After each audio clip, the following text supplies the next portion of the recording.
Reddit pregunta: ¿qué cosa loca te dijeron cuando pasaste por un mal momento?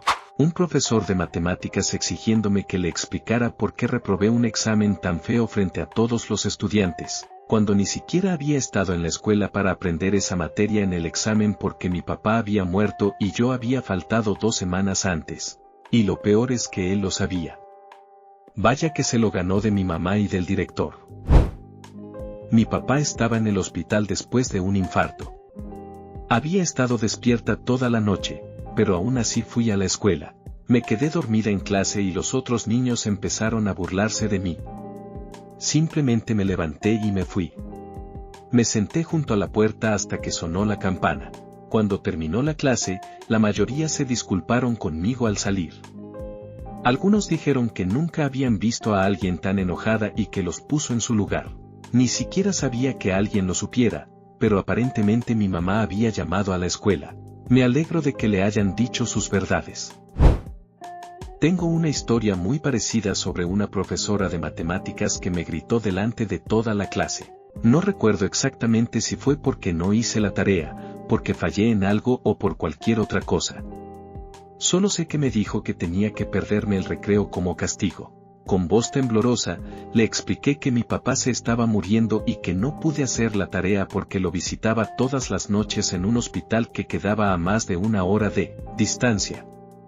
Además, ese día era mi cumpleaños y había quedado con un amigo durante el recreo, alguien a quien no veía hace tiempo, justamente porque era mi cumpleaños.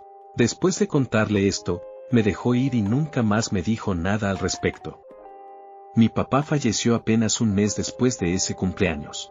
Para ponerlo peor, ese cumpleaños fue mi cumpleaños número 18, así que técnicamente ya era adulta. Como para creerlo, qué locura. Mirando atrás, todo eso parece increíble y muy duro. Esta experiencia me recuerda a otra situación con mi profesor de gimnasia, que me gritó: ¿por qué te cuesta tanto hablar? Tienes una A en inglés. Justo cuando estaba teniendo un ataque de pánico, o más bien un colapso autista. Es increíble cómo piensan que tener buena gramática o un buen nivel en una materia significa que uno puede comunicarse verbalmente sin problemas, especialmente cuando estás pasando por un momento difícil. Como si fuera tan simple. Ese profe realmente se cree la gran cosa y, sinceramente, odio a esos profesores que no entienden nada. Le conté a mi amigo que estuve durmiendo en mi carro el mes pasado, y en lugar de mostrar preocupación o interés, el tipo me salió con lo bien que le iba a ir en su día de acción de gracias. En ese momento, yo tenía a mi perro conmigo, Rascal, que fue mi compañía constante durante esos días difíciles. Recuerdo claramente que una tarde fui a comprar algo de comida, manejé hasta un parque cercano y me senté ahí por un par de horas, comiendo una cena de acción de gracias improvisada con mi perro a mi lado. Fue un momento agridulce, por un lado, la soledad y la incertidumbre, pero por otro, la tranquilidad que me daba tener a Rascal conmigo, siendo mi único apoyo. Edith, quiero decir que, a pesar de todo, he conocido gente que ha sido realmente buena onda y solidaria. Rascal y yo valoramos muchísimo esas pequeñas muestras de cariño y comprensión. Esto me hizo reflexionar sobre la verdadera amistad. 1. Si un amigo me dice que ha estado durmiendo en su carro durante el último mes y yo no lo sabía, entonces claramente no soy tan buen amigo como pensaba. Es fácil pasar por alto las luchas de los demás cuando no estamos atentos. 2. Y si un amigo me dice eso y no le ofrezco inmediatamente algo, aunque sea una pequeña ayuda o simplemente escuchar, entonces tampoco soy tan buen amigo como creía. A veces, un gesto pequeño puede hacer una gran diferencia en la vida de alguien que está pasando por un mal momento. Espero sinceramente que tú y Rascal hayan podido disfrutar de una buena comida juntos ese día de acción de gracias, a pesar de todas las dificultades. Para mí, esos momentos simples, como compartir comida con mi perro en un parque, fueron lo que me ayudó a seguir adelante cuando parecía que todo estaba en contra. Todavía tienes que cuidarnos y cocinarnos. Mi mamá, que en paz descanse, decía eso después de que perdí un bebé a las 14 semanas en julio de 2006. Intenté. Estaba en mi cuarto mientras mi mamá y yo esperábamos a que llegara la policía. Me iban a llevar al hospital y mi mamá dijo que no tenía tiempo para esto ahora mismo y se fue. Me quedé solo en casa. Fui al médico y le conté todo, lo triste y abatida que me sentía, y que en ocasiones tenía pensamientos de no querer seguir adelante. Estaba pasando por un momento muy difícil, donde cada día se sentía pesado, y mi marido estaba realmente preocupado, temiendo que pudiera actuar según esos pensamientos oscuros que tenía. Entonces me dijo, ¿por qué no te vas de vacaciones? En ese momento, sentí una mezcla de tristeza y frustración, porque no entendía cómo alguien podía pensar que esa era la solución adecuada para alguien que estaba pasando por algo tan serio. Tuve una experiencia similar con una terapeuta a la que acudí en uno de mis peores momentos. Estaba lidiando con pensamientos suicidas, autolesiones, anorexia, aislamiento social y sentía que no podía hacer casi nada. Su consejo fue que organizara una reunión en mi casa, invitara a todos mis amigos de la escuela y además hiciera voluntariado. Pero la verdad es que ni siquiera podía cuidar de mí misma, y recibir ese tipo de consejos me hizo sentir incomprendida. Creo que muchos profesionales aún necesitan aprender más sobre cómo apoyar realmente a las personas en crisis. Espero que tú hayas encontrado a alguien que pueda ayudarte mejor y que te brinde el apoyo que necesitas. Me alegra mucho que sigas aquí y que estés luchando día a día. También recuerdo que alguien me sugirió que si me sentía deprimida, simplemente me mudara a otra ciudad. Le expliqué que no tenía los recursos para hacerlo y que cambiar de lugar no resolvería mis sentimientos, pero parecía que no lo entendía. Estas experiencias me han enseñado que nadie puede comprender completamente por lo que pasa a otra persona a menos que lo haya vivido, y que los consejos simples y bien intencionados, pero sin una comprensión profunda, a veces pueden causar más daño que bien. Cuando mi mamá estaba luchando contra el cáncer, el esposo de su mejor amiga, que es pastor, venía con frecuencia a rezar con ella. Siempre le decía que su fe la salvaría, que solo tenía que creer con toda el alma. Pero cuando se hizo evidente que su salud estaba empeorando en lugar de mejorar, él empezó a regañarla y a culparla por no amar a Cristo lo suficiente. Mi mamá terminó sus días llena de miedo, preocupada por lo que pasaría después. Esa experiencia me hizo cuestionar mucho la religión. Edith, aunque esto no me lo dijeron directamente a mí, siento que encaja aquí y quería compartirlo. Esto me recuerda a otra historia cuando a mi hija, que tenía apenas 18 meses, le diagnosticaron cáncer. Algunas enfermeras me dijeron que era una prueba de Dios porque mi fe se había debilitado y que lo único que necesitaba era rezar más. También tuve a una enfermera con más de 30 años de experiencia en la sala de cáncer infantil que me preguntó si acaso había dejado de amamantarla demasiado pronto y si eso podría haber causado el cáncer de mi hija.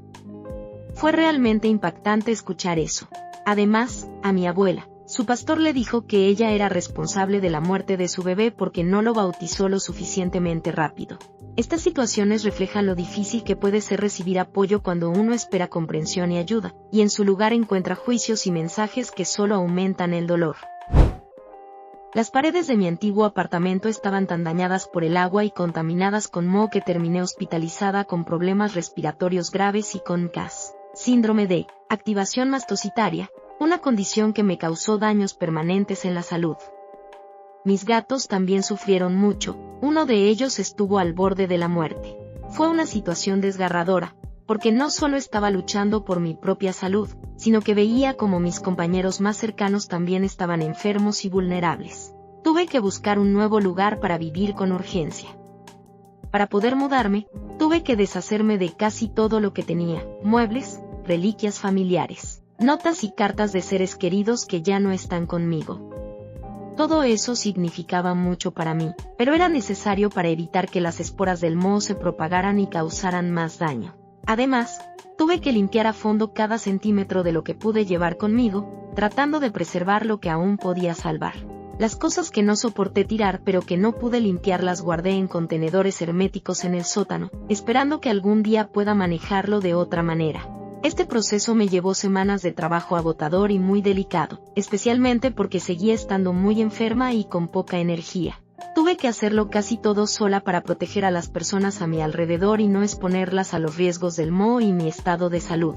Además, toda esta situación me dejó sin ahorros y con una sensación constante de incertidumbre y ansiedad. Perdí más de 30 libras debido a que tosía hasta vomitar con frecuencia. Fue uno de los momentos más difíciles de mi vida, tanto física como emocionalmente. En medio de todo esto, me enfrenté a la posibilidad real de perder mi trabajo, un trabajo muy específico y valioso para mí, debido a recortes presupuestarios. Fue un golpe más que sumar a una cadena de desafíos que parecían interminables. Además, descubrí que tengo el síndrome de Ehlers-Danlos, un diagnóstico que tuve que buscar y confirmar por mi cuenta porque mis médicos inicialmente no me escuchaban ni tomaban en serio mis síntomas. Finalmente, un especialista me confirmó el diagnóstico en abril, lo que fue a la vez un alivio y un nuevo reto para enfrentar. Para agregar a la carga emocional, mi novio me dejó durante todo este proceso, y casi pierdo a uno de mis mejores amigos debido a una crisis. Sentí que estaba sola en muchas batallas que parecían no tener fin.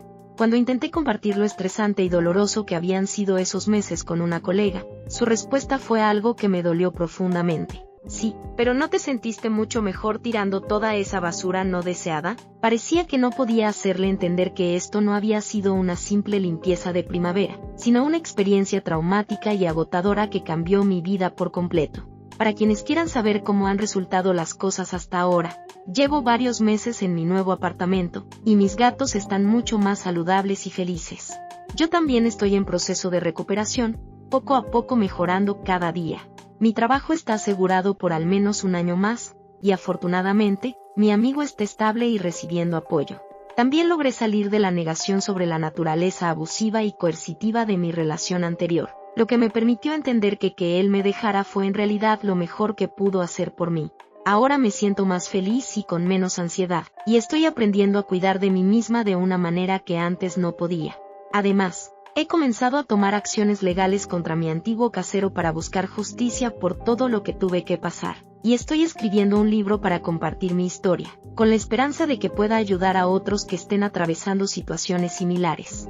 Aunque ha sido un camino difícil y lleno de obstáculos, cada pequeño paso hacia adelante me recuerda que la resiliencia es posible, y que, a pesar de las adversidades, se puede encontrar luz en medio de la oscuridad.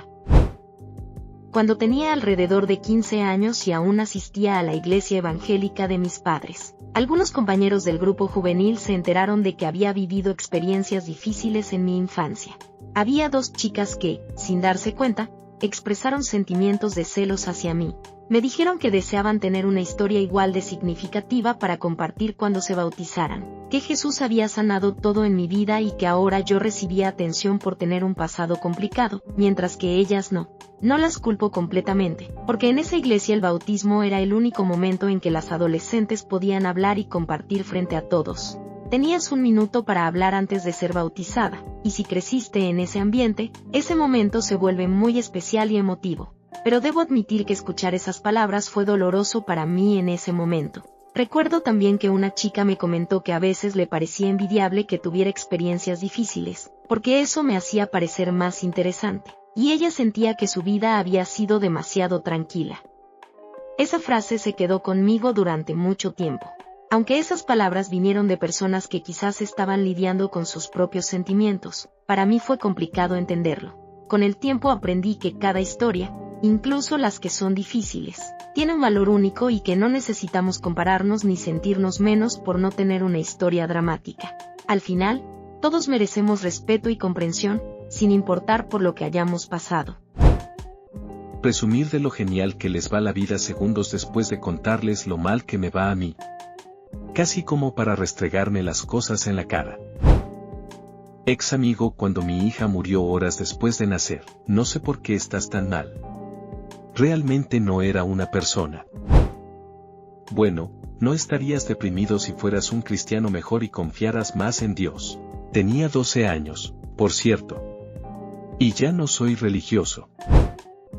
Mi papá, mi único padre, falleció cuando yo tenía apenas 11 años. Era un momento muy difícil y doloroso para mí, y en la escuela, que era bastante pequeña, todos se enteraron rápidamente de lo que había pasado.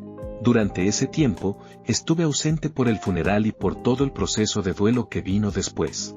Cuando finalmente regresé a clases, el subdirector de la escuela, con quien nunca antes había tenido una conversación, me sacó del aula para tener una especie de sesión de consejería. Él no era terapeuta ni contaba con formación profesional en salud mental, pero tanto la escuela como, posiblemente, mi familia pensaron que sería útil que hablara con alguien sobre lo que estaba viviendo. Por eso me asignaron a él, sin que yo realmente pudiera elegir. Durante la conversación, me dijo que comprendía lo que era perder a alguien y que ese recuerdo lo acompañaba todos los días. Entonces me contó una historia muy personal. Cuando era pequeño, él llevó a su hermanita a bañarse, pero no sabía que los bebés no pueden bañarse solos. Vio cómo su hermanita se estaba ahogando en la bañera y, siendo tan pequeño, no pudo hacer nada para salvarla. Dijo que aunque era muy pequeño para entender lo que estaba pasando en ese momento, ese recuerdo lo había marcado para siempre y lo acompañaba cada día de su vida. Yo, siendo un niño que apenas estaba empezando a lidiar con la pérdida de mi papá, no entendía muy bien qué quería decirme con esa historia ni cómo podía ayudarme. Le pregunté qué tenía que ver esa experiencia con lo que yo estaba pasando. Su respuesta fue algo que me dejó confundido. Bueno, todos experimentan la muerte. Después de esa conversación, decidí evitarlo por completo. Nunca más hablé sobre la muerte de mi papá con nadie en la escuela. En mi mente de niño, me alejé de cualquier persona que conociera la muerte, porque para mí, esas personas parecían estar cargando un dolor muy profundo y complicado. No quería estar cerca de esa tristeza, ni quería que la gente me asociara con ella. Con el tiempo, entendí que el duelo es un proceso muy personal y que cada quien lo vive de una manera diferente. Ahora sé que aquella conversación, aunque mal enfocada, fue un intento, a su manera, de acompañarme. Pero para un niño, esas palabras y esa historia fueron difíciles de comprender y no me brindaron el apoyo que necesitaba en ese momento tan vulnerable. Crecí en una familia donde hubo abusos tanto físicos como emocionales cuando era niño. Con el tiempo, esas agresiones físicas disminuyeron, principalmente porque mis familiares mayores ya no tenían la fuerza para ser tan agresivos físicamente, pero las heridas emocionales siguieron ahí, presentes y difíciles de manejar. Un ejemplo que nunca olvidaré fue cuando tenía apenas 7 años y estaba en la sala de emergencias con un fuerte dolor. Mi papá, convencido de que estaba fingiendo mis síntomas para hacerlo quedar mal, comenzó a abofetearme frente a todo el mundo. Resultó que, en realidad, tenía una úlcera estomacal, una condición médica seria que me causaba mucho dolor y sufrimiento. Tuve un amigo que, durante mucho tiempo, no tomó en serio lo que yo le contaba sobre mi familia. Me decía que probablemente estaba exagerando o que lo estaba percibiendo peor de lo que realmente era, porque, según él, estaba demasiado influenciado por la cultura occidental.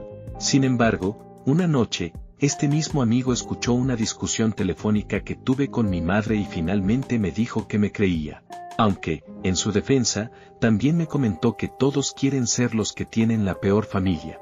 Pensar que durante años minimizaste mi dolor y mis experiencias solo porque estabas compitiendo por quien tenía la historia más difícil fue muy doloroso. Lo más frustrante fue que yo siempre estuve ahí para escuchar y apoyar cuando tú necesitabas desahogarte, y nunca desestimé tus problemas. Para mí, la discusión que escuchaste con mi mamá no fue tan grave, ni siquiera la consideraría una de las peores peleas que he tenido con ella. Estas experiencias me han enseñado lo importante que es escuchar con empatía y sin comparaciones. Cada persona vive su dolor de manera única, y nadie debería sentirse invalidado o menospreciado por ello. Mi gato de 16 años se estaba muriendo. Lo llevé al veterinario en medio de la noche y básicamente me dieron la opción de dormirlo ahí mismo o llevarlo a casa con otros calmantes. Decidí llevarlo a casa porque también era el gato de mi mamá y pensé que era insensible tomar esa decisión sin ella. Cuando llegamos a casa, me regañó por no haberlo hecho ahí mismo, que solo me importa su dinero y vivir a sus expensas para que ella pague la cuenta del veterinario. Me dijo que me importa un carajo él o alguien más que yo y que está harta de mí. Lo extraño todos los días. Lo tuve desde que era un bebé y durante la mayor parte de su vida dormía a los pies de mi cama. Todavía duermo con las piernas encogidas por costumbre. Tengo múltiples problemas de salud mental y son tan graves que estoy discapacitado. Y alguien me dijo que ojalá tuviera cáncer para tener algo serio y, con suerte, callarme para siempre. Encabeza mi lista, fácil. Estando en lista de espera como por un año después de tener un infarto chiquito, voy al doctor para hablarle de por qué me duele el pecho y el corazón todavía, y que constantemente me siento como si hubiera trabajado 18 horas sin importar cuánto descanse. Y tiene el descaro de decirme, solo tienes que esforzarte un poquito más, ¿ok? Supéralo, como si fuera un interruptor que pudiera accionar. No me pasó a mí, pero sí a mi abuela la semana pasada, y la historia me dejó realmente impactado. Mi abuelo falleció de manera repentina después de más de 50 años de matrimonio. Imagínate, más de medio siglo compartiendo la vida, los buenos momentos, los desafíos y, finalmente, enfrentando el adiós. La noche antes del funeral, la familia se reunió en la casa de mi abuela para apoyarla, llevar comida y ofrecer consuelo en ese momento tan difícil y delicado. Era una reunión llena de tristeza, recuerdos y mucho amor. Mientras llegábamos con las bandejas de comida y las bebidas, una de las amigas de mi abuela nos vio entrar y, sin medir sus palabras ni pensar en lo que decía, preguntó en voz alta, bueno, ¿por qué la gente sigue viniendo aquí a traer comida y a llenar la casa? La pregunta, por su tono y momento, resultó bastante insensible. Antes de que alguien pudiera responder, mi abuela la miró directamente a los ojos y con una calma digna y profunda le dijo, mi esposo acaba de morir. El funeral es mañana. En ese momento, la habitación quedó en silencio, y parecía que la realidad golpeaba con toda su fuerza. Pero lo que vino después fue realmente desconcertante. Esa señora nos miró fijamente, se rió y exclamó con un tono casi jocoso y totalmente fuera de lugar, cállate. Amiga, estaba a punto de preguntarte dónde estaba, como si le acabaran de contar que su plato favorito había vuelto a estar disponible o algo trivial por el estilo. Intenté intervenir para decirle que esa no era manera de responderle a alguien que acaba de perder a su compañero de vida después de tantos años. Esos momentos necesitan respeto y sensibilidad, no comentarios tan insensibles. Pero ella no mostró ningún remordimiento y, con bastante descaro, respondió, bueno, no sabía que tu abuela actuaba como si no conociera mi número. No me llama. Fue increíble. Como si, después de una pérdida tan grande, lo primero que alguien debería hacer es llamar a esa persona. Como si la prioridad fuera otra. Yo estaba realmente molesto por su falta de tacto y empatía, y estaba a punto de expresarlo cuando, por suerte, mi abuela me sacó de la situación. Ella entendió que estaba a punto de perder la paciencia y me llevó a un lugar tranquilo para evitar que las cosas empeoraran. Esta experiencia me hizo reflexionar mucho sobre lo importante que es tener empatía y ser consciente de lo que otras personas están viviendo. A veces, sin darnos cuenta, podemos decir o hacer cosas que hieren a los demás en momentos en que más necesitan comprensión y apoyo. Perder a un ser querido es uno de los dolores más profundos que alguien puede experimentar, y la manera en que respondemos a ese dolor dice mucho sobre nosotros como personas. Espero que esta historia sirva para recordarnos que, en tiempos difíciles, la paciencia, la sensibilidad y el respeto deben ser nuestra prioridad. No sabemos lo que alguien está enfrentando realmente, así que siempre es mejor optar por la amabilidad y el apoyo. Así que estaba pasando por un momento bien difícil, ¿sabes? Como que todo se sentía que se estaba cayendo a pedazos. Y esta persona, no voy a decir nombres, pero ya sabes el tipo, se me acerca, bien serio, y me dice, bueno, quizás esto está pasando para enseñarte paciencia. ¿En serio? Amigo, no necesito una lección de vida ahora mismo, necesito una siesta y una pizza. Al menos ahora están en un lugar mejor. Esa frase siempre me ha parecido una de las más difíciles de entender y aceptar. Para mí, es una expresión que suena vacía frente al dolor real y profundo que se siente cuando pierdes a alguien tan pequeño e inocente. Cuando mi hermano y su novia quedaron embarazados a los 16 años, fue una sorpresa para toda la familia. Pero en lugar de juzgarlos, nuestra familia los apoyó al 100%. Yo tenía apenas 10 años y, siendo la más pequeña, estaba muy emocionada por la idea de tener un bebé cerca, alguien a quien cuidar y querer. Todo iba bien hasta que, cuando la novia tenía 7 meses de embarazo, ocurrió un accidente. Alguien se pasó un semáforo en rojo y chocó contra ellos. Aunque ella estaba bien físicamente, el impacto dañó a mi sobrino que estaba en su vientre. Vivió apenas 1 hora después de nacer. Afortunadamente, mi hermano y su novia pudieron abrazarlo y despedirse antes de que falleciera. Ese momento fue devastador para toda nuestra familia.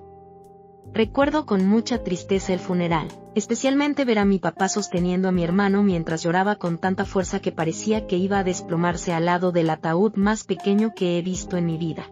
Durante todo ese tiempo, lo que más escuchaba de la gente eran frases como, Dios obra de maneras misteriosas. Esto era parte del plan de Dios o esto pasó por una razón. Imagínate, una niña de 10 años escuchando esas palabras en medio de tanto dolor y confusión.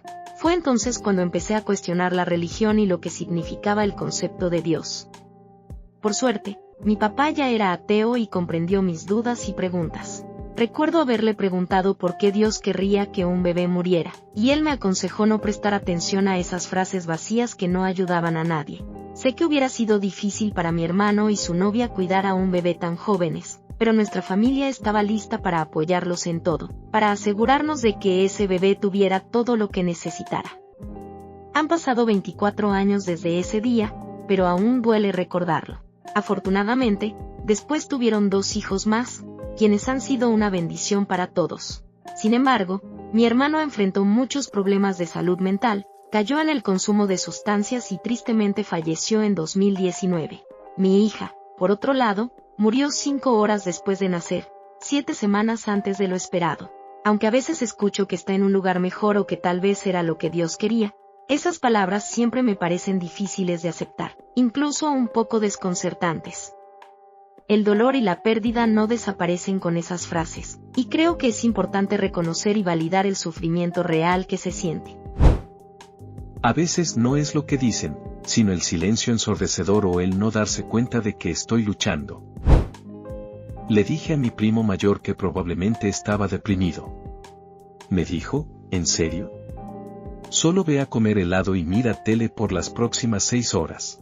Pensé que era una tontería porque no puedo hacer una mierda con mi vida. Aquí estoy, 1 año después, siguiendo su consejo. Al principio me pareció una locura, ahora me estoy rindiendo poco a poco. ¡Ayuda! Le conté a mi papá lo volátil y abusivo que era mi esposo y me dijo que no había nada mejor por ahí. A mí me pasó que cuando se murió la mascota que tuve por 10 años, lo más común que escuché de la gente fue ¿y cuándo vas a tener otro? Una semana después de que mi hijo se murió, un conocido me dijo, olvídate de él. ¡Ay, Dios mío! Estados Unidos cría sociópatas. Mi madre. Acababa de salir de la UCI después de un derrame cerebral y una caída por las escaleras. Mientras el médico revisaba mis lesiones, ella lo interrumpió para exclamar que también se había fracturado el cráneo. Tan desesperada por atención, sí, tiene un trastorno de personalidad. La mandé a empacar después de eso. Ay, tengo toda una serie de cosas difíciles que mi propia madre dijo durante una etapa muy oscura de mi vida. Todo empezó con un intento. Mientras yo estaba en servicio activo, a 1200 millas de mi hogar, lejos de mi estado natal. Llamaron a mi madre, que es la persona de contacto, NOK, para informarle lo que había pasado, y al parecer, su primera pregunta ¿fue superficial? La verdad, eso no fue lo que yo hubiera esperado escuchar cuando alguien a quien amas está en el hospital por algo tan serio, pero bueno, cada quien reacciona a su manera. Luego le comunicaron que estaba bajo una sujeción involuntaria y que no me liberarían a menos que estuviera bajo la custodia de un familiar. Mi unidad se organizó para pagarle el vuelo hasta donde yo estaba. Pero, para sorpresa de todos, ella perdió el vuelo. Ni siquiera se tomó la molestia de avisar a mi trabajador social o explicar qué había pasado. Simplemente se regresó a casa. No fue hasta que el avión ya debía haber aterrizado que preguntaron, ¿dónde está? La llamaron y fue entonces cuando dijo lo que había ocurrido, restándole importancia al asunto. La reubicaron en otro vuelo al día siguiente. Cuando me dieron el alta hospitalaria, fue con la condición de que continuara mi tratamiento en un centro especializado para pacientes internos en Nueva Orleans por trauma severo. Ella intentó convencerme de que realmente no necesitaba ir y trató de decirle lo mismo a mi médico y a la unidad médica, insistiendo en que lo único que necesitaba era salir y volver a casa. Spoiler, eso era justamente lo último que necesitaba en ese momento. Por suerte, los médicos y la unidad no estuvieron de acuerdo y no hicieron que fuera opcional.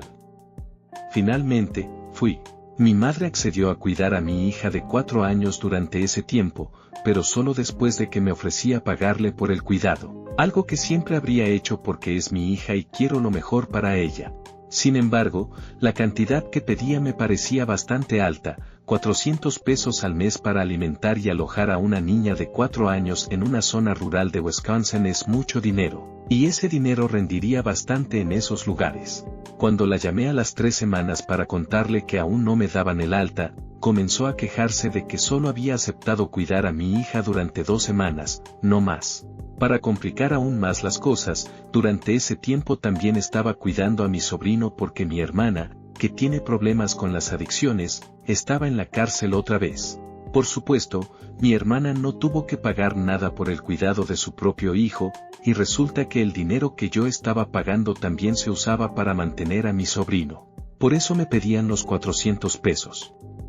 Mi madre, por su parte, dijo que yo no tenía derecho a quejarme porque me estaba haciendo un favor. Mi trauma severo que ha marcado mi vida está directamente relacionado con muchas de las decisiones difíciles y a veces equivocadas que mi madre tomó durante mi infancia. Pero a pesar de todo, sigo adelante, buscando sanar y entender mi propia historia.